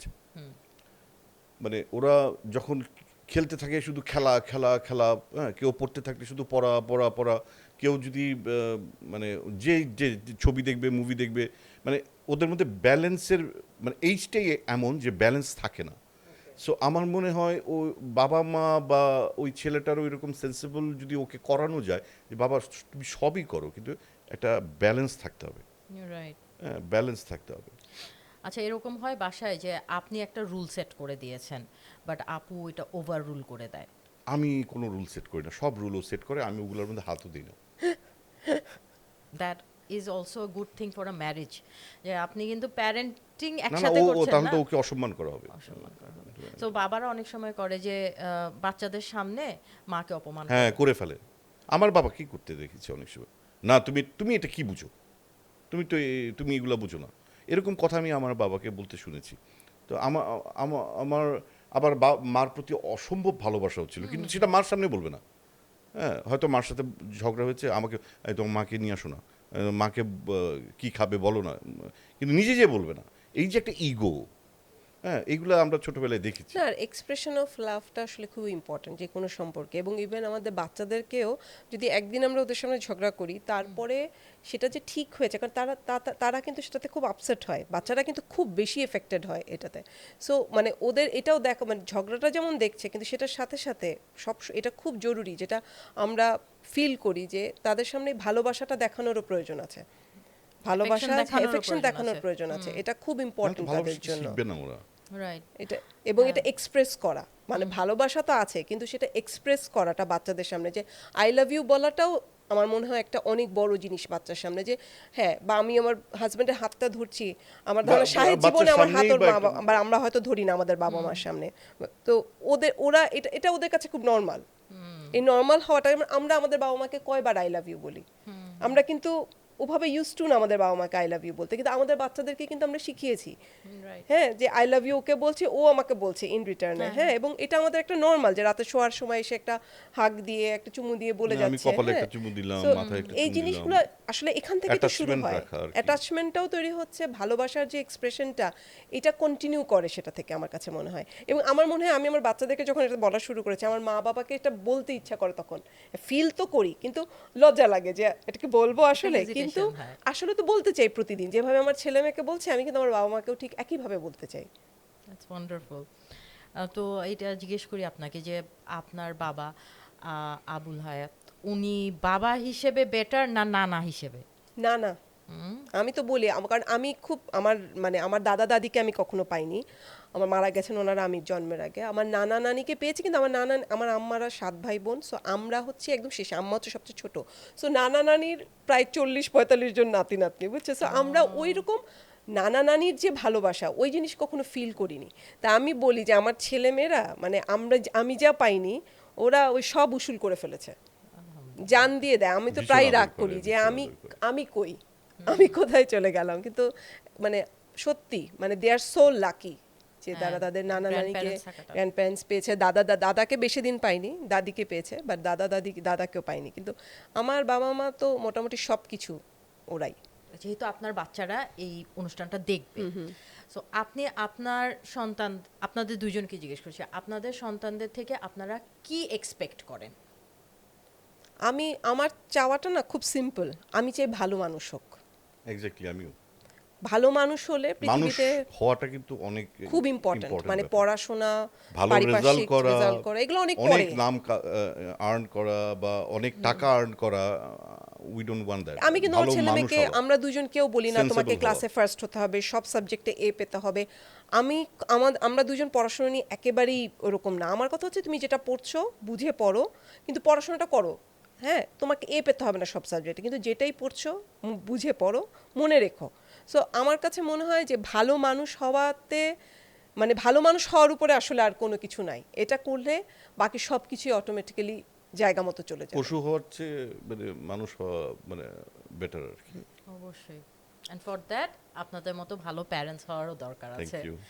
You guys are really awesome. আমার তো ভাইয়ার প্রতি আমার মানে আমি অনেক ইমপ্রেসড। বেশি ভালো লেগে গেছে ভাইয়াকে। একদম এটা তো- মানে উনি একদম জেন্টল প্যারেন্টিং যেটাকে বলে, উনি বুঝে করে না বুঝে করে আমি জানি না, he is following it, gentle parenting, because you. উনি বুঝিয়ে না, ও বুঝিয়ে- খুব ভালো বাচ্চাদেরকে ডিল করতে পারে। মানে অনেক সময় যখন আমি আর পারি না, মানে মাঝে মাঝে আমি খুব পাজলড হয়ে যাই, বা আমি খুব বেশি রাগ হয়ে যাই, বা কোনো কিছুতে খুব বেশি আপসেট হয়ে যায় কোনো কিছুকে নিয়ে, আমি ওর কাছে ছেড়ে দিই, প্লিজ তুমি ডিল করো, আমি পারি না। সো ও, কারণ আমার মাথা গরম হয়ে যায়, বা আমি হয়তো বেশি কষ্ট পেয়ে মানে খুব বেশি মানে প্রেশার হয়ে অসুস্থ হয়ে যায়। এরকম আমারও হয়, এটা সেটা ও দুজন পারে, মিলেই ম্যানেজ He's করতে কিন্তু হবে। ও ম্যানেজ করতে পারে, আমি ওইটা পারি না। ম্যানেজ করে, ও করে, ও যে ও সব সময় করে, একদিন হয়তো পারে না, তখন আমাকে বলে। ওইটাই তো, আন্ডারস্ট্যান্ডিংটাই তো ইম্পর্টেন্ট। আচ্ছা, এখন আমরা একটা র্যাপিড ফায়ার র্যাপিড ফায়ারে খেলবো। তো আমি ফেল করব। ফেলের কিছু নাই, এটা আপনি পাস করবেন মনে হচ্ছে। র্যাপিড ফায়ার সিমরা আমি তোমাকে পাস আপনাদের- করে দিবে, কারণ সিমরা এখন আর বেশি Biased, ফেভারিট biased. হয়ে গেছে ভাইয়ার প্রতি, দেখা যাচ্ছে। না, থ্যাংক আমি ইউ। বায়াসড হয়ে গেছি এখন একটু। আচ্ছা, এটা হচ্ছে আপনারা জাস্ট পয়েন্ট করবেন একজন আরেকজনের দিকে, কিছুই না। আচ্ছা। So who's more likely to, okay. মানে কে বেশি করে। যেমন নাম্বার 1, কে আগে ঝগড়া মিটিয়ে ফার্স্টে কথা বলতে আসে? দুজনকে বলে। আচ্ছা, কে বেশি ওভার থিঙ্ক করে? কে বেশি শপিং করে? কে বেশি রোমান্টিক? ওই আমি কমই রোমান্টিক আমার আচ্ছা, ধারণা। কে বেশি গুগল ডাক্তার? গুগল? গুগলের ডাক্তার মানে গুগল কে বেশি ইউজ করে? আচ্ছা, এটা মনে হয় I সবাই think করে। এটা সবাই এখন, করে। সবাই করে এখন। ওকে। কে বেশি বলে চলো আজকে কোথাও যাই? ওকে। এত বাইরে খেতে পছন্দ, উফ। কে বলে যে 5 মিনিটে রেডি হচ্ছি, পরে 30 মিনিট লাগায়? না, আমি অলওয়েজ খুব কম সময় রেডি হতে পারি, তোমার সব সময় বেশি সময় লাগে। আল্লাহ ভাইয়া, পিক আপ।